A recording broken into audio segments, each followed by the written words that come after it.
오늘 이제 우리의 신앙의 여정에서 우리는 우리의 연약함 또는 우리의 그 욕심으로 인해서 잘못된 길을 선택하는 실수를 반복하곤 한다고 했습니다.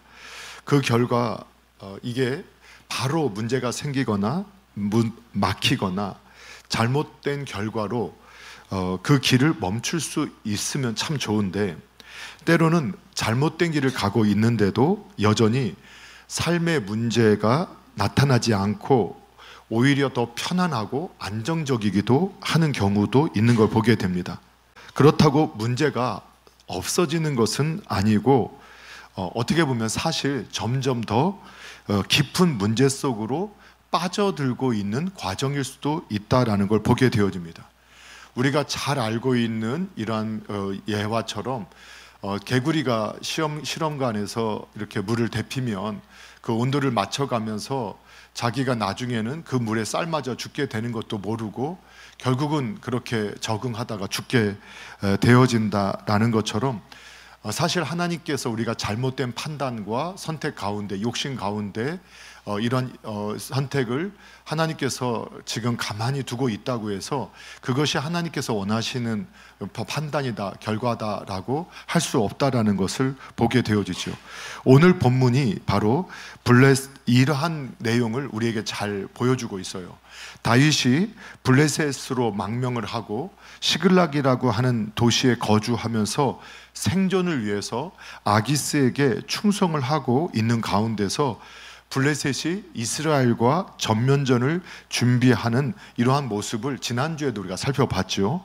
그런데 이때 다윗이 참 안타깝게도 이 전쟁에 참전할 수밖에 없는 이러한 딜레마 또는 한자어로 본다면 진퇴양난의 또 함정에 빠지는 모습을 저희가 보게 됩니다. 그런데 이러한 가운데서도 우리가 주목하는 것은 하나님께서 이러한 잘못된 판단으로 그가 결국은 이러한 딜레마에 그리고 위험에 빠지게 되었을 때 하나님께서 그를 버리지 않고 보호하시고 또 그 은혜 가운데 빠져나오게 하시는 그 과정을 우리가 보게 되어집니다. 그래서 오늘 본문을 중심으로 해서 하나님의 보호하심의 은혜라는 제목으로 말씀을 통해서 함께 하나님이 우리를 어떻게 사랑하시고 어떻게 인도하시는가를 통해서 함께 하나님의 말씀을 통해 도전을 받고 또 지혜를 얻는 시간이 되기를 주님의 이름으로 부탁드립니다. 먼저 우리가 살펴볼 것이 있어요. 그게 뭐냐면 이 다윗의 딜레마예요. 블레셋 사람들이 이스라엘과 전면전을 치르기 위해서 오늘 1절 본문의 1절을 보게 되면 그들이 아벡에 모였다, 진을 쳤다고 하죠. 이 아벡은 4장에 보게 되면 그들이 이스라엘과 전쟁에서 승리하고 법궤를 빼앗았던 역사적인 장소라고 할 수 있어요. 그래서 사무엘상 28장 1절 2절 지난주에 함께 보셨던 것처럼 다윗은 이러한 블레셋의 전군을 수집하는 모으는 가운데서 가드와 아기스로부터 이 전투에 참여할 것, 그리고 블레셋 군대에 합류할 것을 요청받게 되어지는 것을 보게 되어져요. 다윗은 아기스의 요청에 전쟁에 참여할 수도 없고 그렇다고 참여 안 할 수도 없는 딜레마에 빠지게 되죠. 딜레마라는 것은 어떤 것을 선택할 수밖에 없는데 어떤 선택을 하더라도 그 결과가 나에게 도움이 되지 않는, 그러니까 진퇴양난, 앞으로 나아가도 어렵고 뒤로 물러가도 어려운, 그러나 앞으로 가든 뒤로 가든 뭔가 결정을 해야 되는데 어떤 선택을 하든지 간에 나에게는 너무나 그 문제가 되어지는, 어려움이 찾아오는 이러한 일들을 우리가 딜레마 또는 우리가 진퇴양난이라고 할 수 있죠. 다윗은 지금 참전할 수도 없고 하지 않을 수도 없는 상황에 있었어요. 만약에 참전하지 않게 된다면 당연히 아기스로부터의 신뢰를 잃게 될 것이고 지금까지 안정적으로 누려왔던 모든 편안한 것들을 빼앗길 위험성이 있었겠죠. 또 참전하게 되면 지금 그는 이스라엘 왕으로 세움받은, 앞으로 이스라엘 왕이 되어야 할 사람인데 하나님이 맡기신 그 백성들과 전쟁을 해야 하게 되는, 단지 사울과 전쟁하는 게 아니라 결국은 전투에 참여하다 보면 그 전쟁에서 하나님의 백성들을 죽일 수밖에 없는 상황 가운데 빠지게 됐겠지요. 그렇게 되면 다윗이 전장에 나가서 결국은 싸움을 하게 되면 결국은 언약의 백성과 칼을 맞대는 일이 있게 되어지고, 자신은 이스라엘 기름 부은 왕으로서 이스라엘을 보호하고 인도하고 섬기는 자가 되어져야 하는데, 오히려 그 정체성을 버리게 되는 그러한 환경 가운데 놓여지게 되겠죠. 설사 이 전쟁에서 또 승리를 거두고 다윗이 나중에 왕이 된다 할지라도, 이처럼 백성들로부터 신뢰를 잃어버린 왕이 제대로 국정을 운영하는 데는 많은 어려움과 시간들이 걸릴 것이라는 것을 우리는 충분히 예측할 수 있게 되지요. 다윗이 하나님께 묻지 아니하고 가드 땅 시글락으로 망명을 하여서 이 정치적인 안정과 생존을 추구했지만, 결과적으로는 하나님의 백성과 전쟁하게 될 위험에 빠지게 되는 결과를 오늘 성경은 우리에게 보여주게 되는 거죠. 다윗은 신앙과 현실 사이에서 현실적인 선택을 하는 것이 안전할 거라고 생각을 하고, 그 신본주의자 진리를 따르던 다윗도 그가 자신의 합리적인 이성적인 판단을 통해서 그렇게 결정을 했던 것을 보게 되어지죠. 그러나 오늘 얼마나 시간이 지났는지 우린 정확히 알지 못하지만 그 결과가 위태로운 선택이었고 위태로운 결과였다라는 것을 우리에게 보여주고 있어요. 한순간에 잠깐 동안 이 문제가 터지기 전까지는 다윗이 보기에는, 또 사람들이 눈에 보기에는 이 선택은 아주 성공적인 선택이었다라고 볼 수 있었죠. 하지만 그가 모르는 사이에 하나님과의 관계 속에서 영적으로는 점점 파멸 직전까지 내몰리고 있었던 상황인 것을 볼 수 있게 되지요. 그래서 결국은 다윗은 능동적으로 적극적으로 전투에 참여하지는 않았지만, 결국은 이 진퇴양난, 이 딜레마 속에서 수동적이지만 전투에 참여할 수밖에 없는 선택을 할 수밖에 없게 되도록 이렇게 모든 상황이 전개되어지는 것을 보게 되어져요. 그래서 우리는 이러한 과정을 통해서 또 한 가지 하나님께서 우리에게 보여주시는 게 있는데, 그게 뭐냐면, 우리가 세상과의 동맹은 일시적인 안정을 줄 수 있지만 결국은 충돌을 불러오게 될 수밖에 없다라는 것을 우리에게 가르쳐주고 있어요. 다윗이 아기스에게 정말 충성했죠. 아기스도 다윗을 인정했어요. 그러나 결국은 블레셋 사람들에게 받아들여지지 않았어요. 오늘날 이런 인본주의 종교인들이 교회 안에 들어와서 어떤 속임을 하냐면, 오늘날 기독교인들이, 크리스천들이 세상과 적절한 선에서 연합하고 동맹을 맺고 세상의 인정을 받는 것이 그들을 교회로 인도해 올 수 있는 길이다라고 말하는 것이에요. 일면 우리가 듣다 보면, 우리가 세상 사람들하고 적절하게 잘 타협하고 동맹 맺고 연합하고 그들에게 인정받아야 그들을 교회로 인도해 올 수 있다라는 말이 굉장히 맞는 말처럼 들린다는 거예요. 그런데 오늘 성경을 보니까 그게 아니라고 성경이 말씀을 하는 거예요.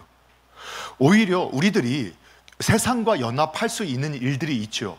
그러나 그때도 우리는 세상적인 방법, 세상을 따라서 세상의 방법, 또 세상 사람들과 아무것도 경계 없이 그들과 연합해서는 아니 된다고 말하는 거예요.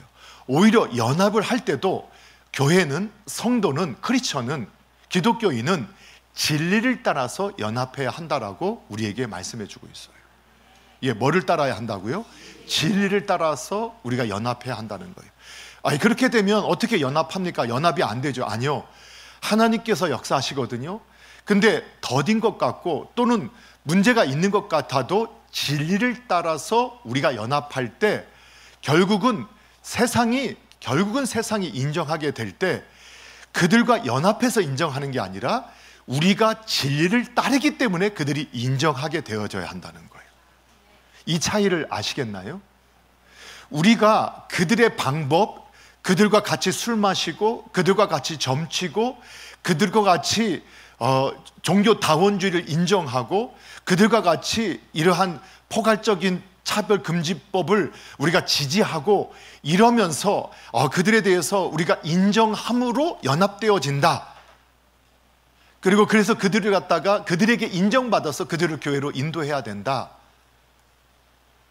그게 인본주의고 종교적인 발상이라는 거예요. 그런데 신본주의적인 그리고 진리를 따르는 성도는 그들과 연합할 수밖에 없는 상황에서도 진리 안에서 연합한다는 거예요. 그리고 세상 사람들이 우리를 인정하는 것은 우리가 그들과 똑같이 돼서 인정하는 게 아니라 오히려 저와 여러분이 이 세상에 역류하면서도 진리를 지키는데 진리는 어떤 결과를 갖게 하느냐? 반드시 진리의 결과가 나타나게 돼 있어요. 그걸 세상 사람들이 볼 때 역시 저들이 맞았구나 라고 인정하게 될 때 그것이 바로 진정한 세상 사람들에게 인정받는 교회의 길이라는 것을 우리에게 말씀한다는 거예요. 그래서 우리가 이렇게 진리를 지키고 진리를 따름으로 우리가 세상 속에서 인정받을 때 세상이 교회를 빛과 소금처럼 여기고 교회로 인도함을 받는 것이지, 우리가 세상과 연합하고 그들과 함께하고 그들 안에 거하면서 그들에게 인정받고 그들을 교회로 오게 한다라는 것은 사실 성경적이지 않다라는 것을 오늘 우리에게 보여주고 있는 거예요. 그래서 오늘 본문은 결국은 믿음의 사람은 세상의 사람과 함께 멍에를 질 수 없다라는 것을 다시 한번 확인하게 하는 거예요. 그래서 우리가 어쩔 수 없는 상황 가운데서 믿지 않는 사람과 함께 동역을 하게 될 때 그분이 정말로 은혜로 하나님 안으로 돌아올 수 있다면 감사하지만, 그렇지 않다면 결국은 이 신본주의와 인본주의는 함께 갈 수 없어요. 그럴 때는 최대한 빨리 그 목적을 달성하고 서로 좋은 관계 속에서 빨리 분리되어지는 것이 서로에게 덕이 될 수 있어요. 여러분, 그것을 꼭 기억하시기 바랍니다. 그래서 우리는 이 본문을 통해서 이 다윗이 왜 이렇게 됐느냐, 그가 머물지 말아야 할 자리에 머물게 됨으로써 이러한 일들이 벌어지게 된 거예요. 사랑하는 성도 여러분, 우리는 오늘 우리가 머무는 자리가 하나님의 사람으로서 정체성을 지키고 있는 자리인지, 아니면 오늘 세상과 동맹을 맺고 연합함으로 또 우리가 잊지 않아야 할 자리에 있으므로 우리가 오히려 우리의 정체성을 잃어버리고 있지는 않은지 우리 자신을 살펴보는 은혜가 있기를 주님의 이름으로 축복합니다. 특별히 우리가 세상과 동맹을 맺고 연합함으로써 세상의 인정을 받아서 세상을 교회로 인도해야 된다라는 그러한 착각과 오해에서 우리가 벗어나야 하고, 그것은 하나님의 온전한 뜻이 아님을 확신하시고 저와 여러분이 항상 진리를 따르는 편에 서기를 주님의 이름으로 축복합니다. 특별히 오늘날 교회 안에 이런 분도 있거든요. 오히려 그게 교회를 세우는 길이다라고 하면서 세상과 동맹을 맺고 연합을 맺고 교회의 부정과 비리와 불편한 것들을 끄집어내고 오히려 그들에게 공개하고 자아 비판한다 하는 것처럼 그렇게 말을 하면서 교회를 썩었다, 성도가 죽었다 이렇게 공격하는 것을 오히려 자랑으로 여기는 분들을 저희가 종종 보게 되어져요. 그게 정말 하나님의 뜻일까? 그건 뒤에서 한번 살펴볼게요. 그러나 하나님은 우리가 그런 편에 서기를 원치 않는다. 저와 여러분이 확신할 수 있기를 주님의 이름으로 축복합니다. 두 번째는 블레셋 사람을 통해서 다윗을 보호하시는 하나님의 놀라운 보호의 은혜의 역사를 우리가 보게 되어져요. 하나님은 이 위기의 순간에 개입을 하세요. 그리고 다윗에게 놀라운 은혜를 베풀어 주세요. 오늘 이 하나님은 블레셋 수령들, 이 군장들, 방백들의 반대를 통해서 다윗을 정말 부드럽게 어떤 거침도 없이 그를 전장에서 빼내시고 원래 시글락으로 돌려보내시는 놀라운 일을 행하십니다. 여러분, 오늘 본문에서도 이 아기스가 얼마나 다윗을 신뢰하고 그와 함께 이 전쟁에서 승리하고 블레셋 다른 사람들에게 다윗을 소개하고 싶어하고, 그리고 다윗을 자신의 최측근으로 함께 사용하고자 하는 그의 진심이 담겨져 있는지가 오늘 본문 속에 나오죠. 특별히 6절을 보시면, 6절을 눈으로 보세요. 그가 다윗에게 그가 다시 그 시글라로 돌아가라고 명령을 내리면서 그가 뭐라고 말하냐면 여호와의 이름으로 축복해요. 여러분, 6절을 보시면 이렇게 말을 하고 있죠. 아기스가 다윗을 불러 그에게 이르되 여호와께서 살아계심을 두고 맹세한다. 여러분, 블레셋은 다신교 사이였어요. 그리고 다곤 신을 섬겼고, 그리고 여러 바알과 아세라 같은 그런 여러 신들을 섬겼어요. 그렇기 때문에 그들도 여호와라는 이스라엘 신도 인정을 했어요. 신으로 인정을 했지만, 그러나 그들의 신보다 열등한 신이라고 생각을 했어요. 그런데 아기스가 얼마나 다윗을 귀하게 여기고 신뢰했는가, 바로 다윗이 섬기는 여호와 하나님의 이름으로 맹세하면서 다윗에 대한 자신의 본 마음을 표현하는 거예요. 그만큼 다윗과 아기스 사이에는 신뢰 관계가 형성되어졌던 것을 볼 수 있게 되지요.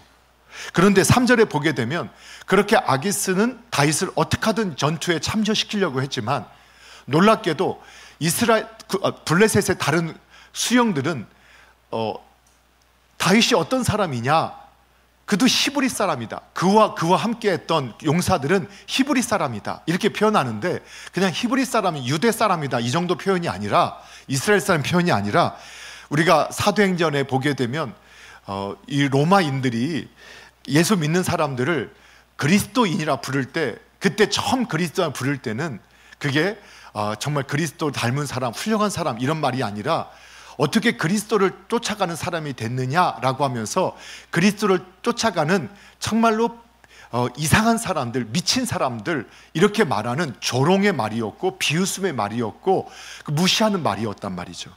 그래서 이 3절에서 이와 그와 함께하는 사람들은 히브리 사람이라는 말도 유대인들을 비방하고 조롱하고 비웃는 말이었던 것을 알 수 있게 돼요.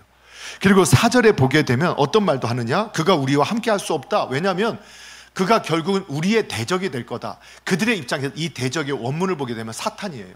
그가 우리의 사탄이 돼서 우리를 죽게 할 거다. 그러니까 함께하지 못한다고 맹렬히 반대를 하는 거예요.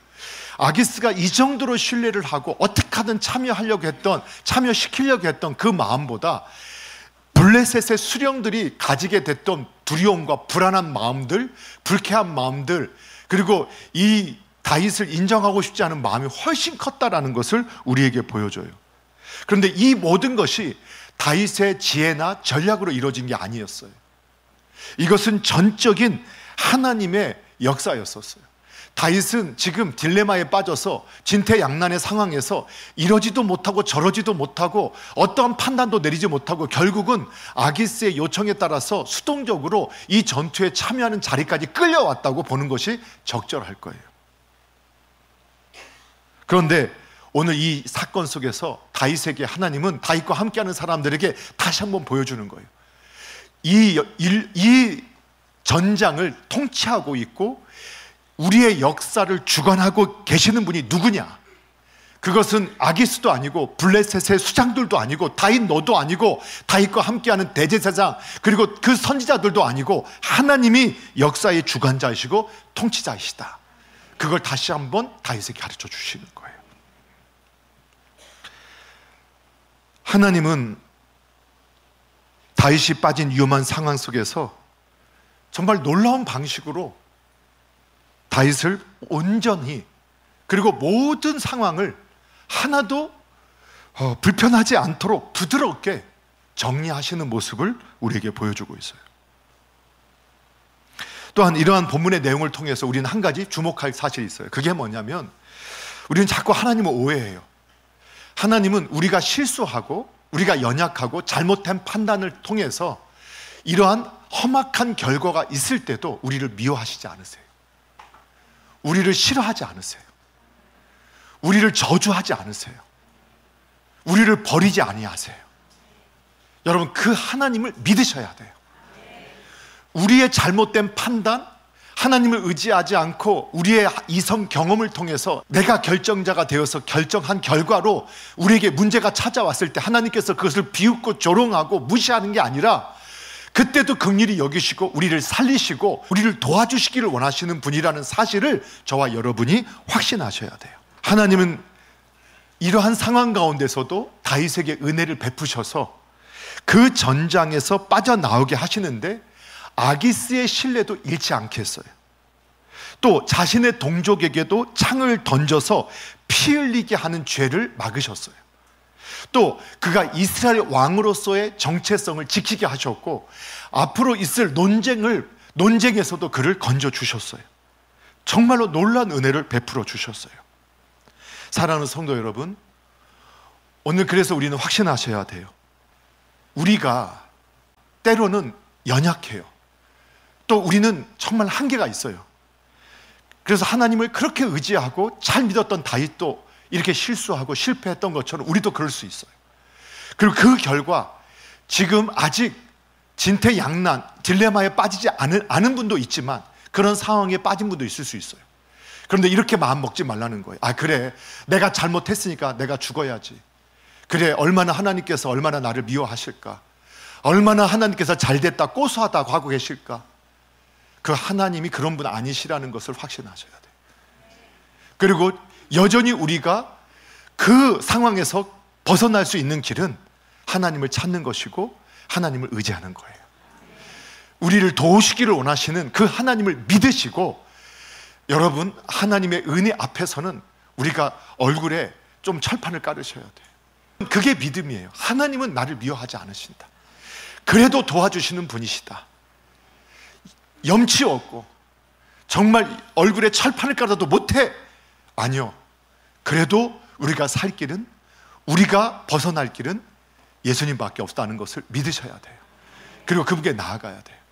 하물며 우리의 잘못된 판단으로 이런 일이 벌어져도 하나님께서 우리를 도우시는데, 우리가 믿음으로 살다가 실수하고 정말 믿음으로 살다가 지금 우리가 견디기 어려운 어려움들이 있다 할 때 하나님을 찾지 않는 것은 얼마나 미련하고 얼마나 어리석은 것인가. 여러분, 우리의 모든 삶의 문제 앞에서 우리를 사랑하시고 우리를 좋아하시고 우리를 회복하시기를 원하시는 그분을 찾으시는 저와 여러분 되시기를 주님의 이름으로 축복합니다.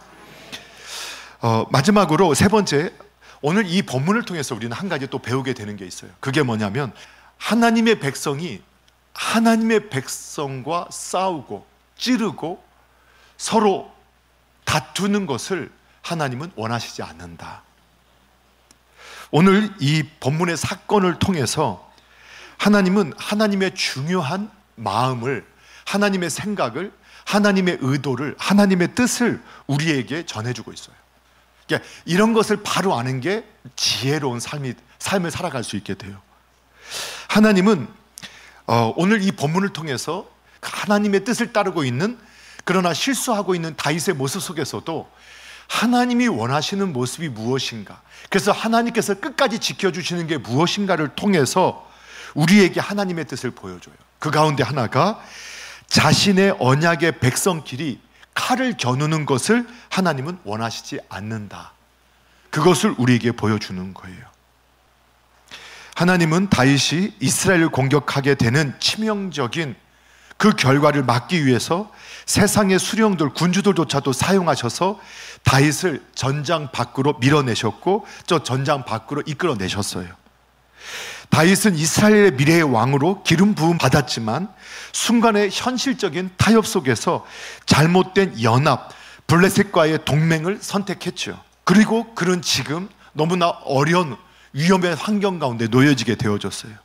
그럼에도 불구하고 하나님은 블레셋 방배들의 반대를 통해서 그를 은혜로 그의 길을 막아주셨고 또 다윗이 이스라엘을 치는 일에 연루되지 않도록 하셨다는 거예요. 하나님의 백성이 하나님의 백성을 치는 것, 여러분, 그게 하나님께서 기뻐하시는 일이 아니라고 성경이 우리에게 말씀하고 있는 거예요. 이를 통해서 하나님은 하나님의 택한 백성이 선한 목적이라는 말로 하나님의 나라, 교회 다른 성도를 공격하고 비방하고 참소하고 비난하는 이러한 조롱하는 이 모든 행위를 하나님 기뻐하시지 않는다라는 것을 우리에게 보여줘요. 그러면 이런 말을 들으면 아니 교회가 잘못하고 아니 목회자나 또는 장로님들 또는 성도가 잘못했어 그거를 그럼 말도 하지 말고 그것들을 끄집어내지 않는 게 그러면 잘하는 거냐? 그런 의도도 아니에요. 그런데 우리가 악한 영역에 속아서 야 우리가 세상 사람들이 교회를 비난하는 것처럼 우리도 같이 교회를 까야 돼. 우리도 같이 그것을 인정하고 드러내고 우리가 잘못했다고 해야 고쳐져. 그리고 우리가 더 대놓고 그러한 목회자, 그러한 직분자, 그러한 교회, 그러한 사람들을 우리가 대놓고 우리가 자비판하게 만들고 공개적으로 처형해야 우리가 살아. 여러분 그게 맞는 말일까요? 여러분 교회사에서 악을 제거하겠다고 칼을 뽑아서 악이 제거된 사례가 있지 않아요. 더 큰 악만 나올 뿐이에요. 그럼 어떤 일이 벌어지느냐?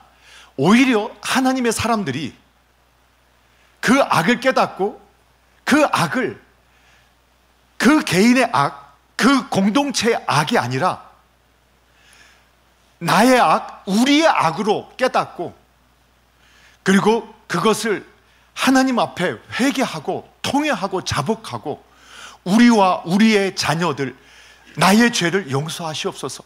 그리고 그것이 왜 일어났는가, 왜 그런 현상이 일어났는가 본질적인 고민을 하면서 그리고 본질을 회복하려고 노력해. 거기에서 분노와 저주와 비난과 비판이 아니라 오히려 하나님 앞에서 자신을 정직하게 자신 앞에 비춰요. 이 인본주의자가 교회 안에 들어오면 어떤 일이 벌어진 줄 아세요? 여러분 우리가 성경에 이러한 말 때 쓰는 말이 한참 이런 말이 있죠. 그게 뭐냐? 자신의 눈에 있는 들보는 보지 못하고 네가 타인에 있는 티끌을 빼다고 하는 이 마태복음 7장 3절의 예수님 말씀을 요즘에 이 세상 사람들도 인용을 하더라고요.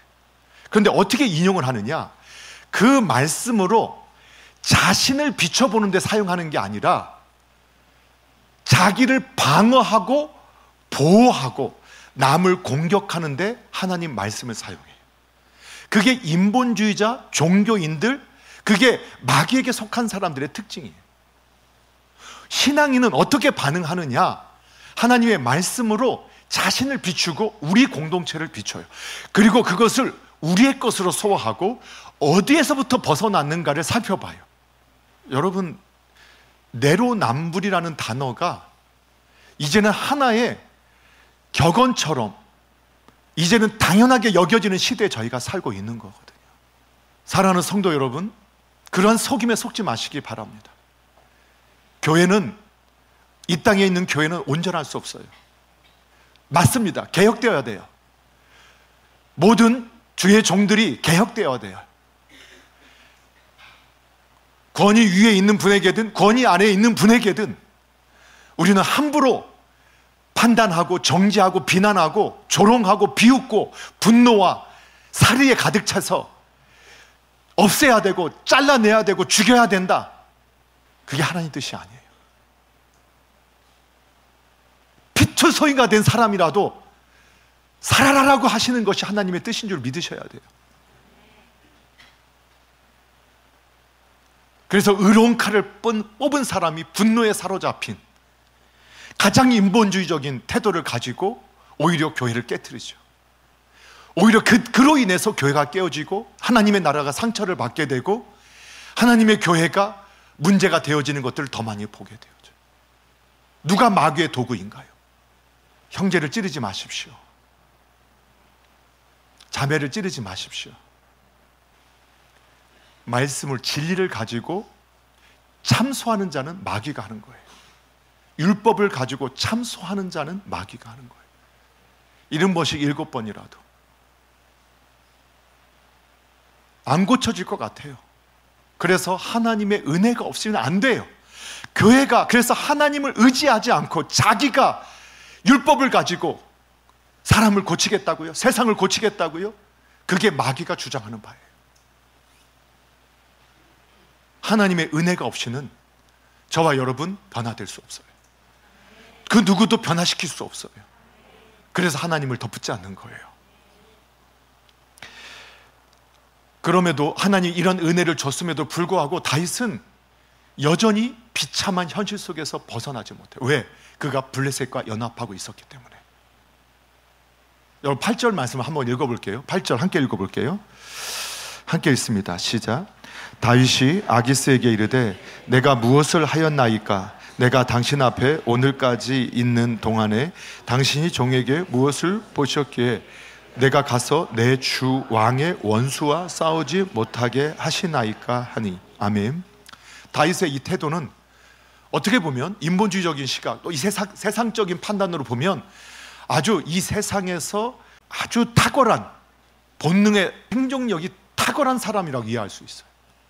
정말 상대방이 듣고 싶어하는 말을 정확하게 해줄 수 있는 사람. 근데 그는 하나님의 사람이에요. 신앙인이에요. 진리를 따르는 사람이에요. 근데 다윗이 너무나 추악하고 비참하게 타락한 모습을 보여줘요. 이스라엘을 극히 혐오하는 아기스를 자기의 주인이라고 부르는 것도 서슴지 않죠. 그리고 자신의 동족을 원수라고 불러요. 어쩌면 이러한 표현은 이스라엘을 치러가는 전쟁에 자신이 참여하고 싶었다라는 것을 자신을 보여줌으로 아기스 안에서 좀 더 편안하고 안정된 삶을 누리기를 원하는 이러한 생각으로 말하는 것이 될 수 있어요. 또 이러한 표현을 통해서 자기가 블레셋으로 돌아가는, 시글락으로 돌아가는 것은 자기의 의지가 아니라 아기스 왕 당신의 의지입니다. 그러니까 나에 대해서 다른 말 하지 마세요 라고 하는 그러한 표현일 수도 있어요. 어쩌면 너무 당연한 말이고 합리적인 말이고 그리고 생존을 하기 위해서 그냥 마음이 없지만 해야 하는 입 바른 소리일 수도 있어요. 그런데 그가 왜 이런 말을 해야 됐느냐는 거예요. 있지 않아야 할 자리에 그가 있었기 때문에. 그리고 이러한 모습을 하나님이 기뻐하지 않으셨어요. 그것이 30장에서 결국 나오게 돼요. 그건 다음 주에 우리가 한번 말씀을 상고해 볼게요. 하나님 기뻐하시지 않으셨어요.